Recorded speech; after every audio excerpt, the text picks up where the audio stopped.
Mga inday, maayong odto. Muduot ta sa atong pinanggang amahan. Kay gidua ko niya gabi eh. In fairness ha, duha ka adlaw siya dito nagtambay ana. Ana siya ni o kung wa ko niyon nga muduwa ko sa Lunes, wa po siya nawala dito. Gimingaw siya nako. Siyang batang bulak. Fish from the farm kaniyang mga bulak mga inday. So ato tayo tarungon og arrange. Mo nigdala nimo lang kani. Okay, kung sindi sa... Ang bulak nga kuan. Asa ang lighter? Ako na magsindi. Nagdaw-daw ta. Panalagsar ako nag karon ako kung makauli ko makadao ako sa imong lolo. So, nice na tong bulak. Dito na sa kilid ta. Fresh kayo tong bulak mga inday. Sa kilid na. So, ipakita siya lang. Okay.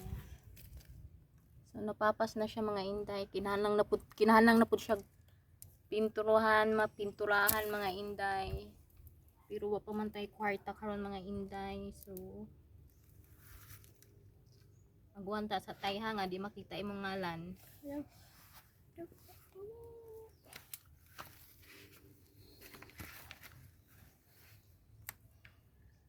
Ibutan ng duha dana lang kay akong ibutan ng duha dana.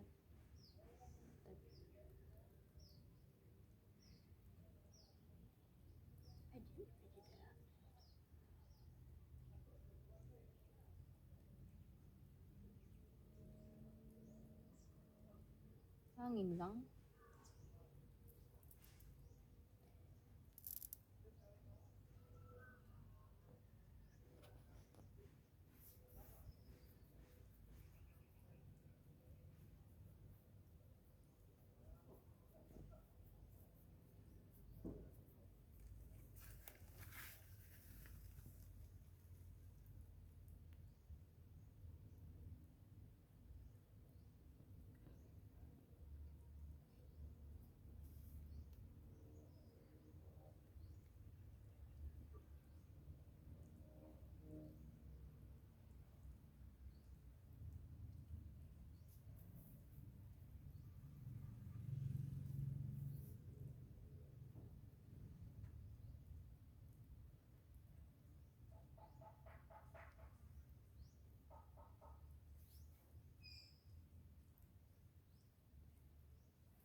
Ang kanisiga?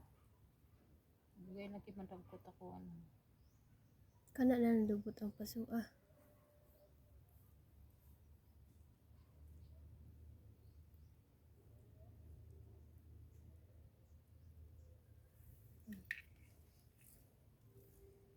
Pasko na naman, okay tuloy ng araw.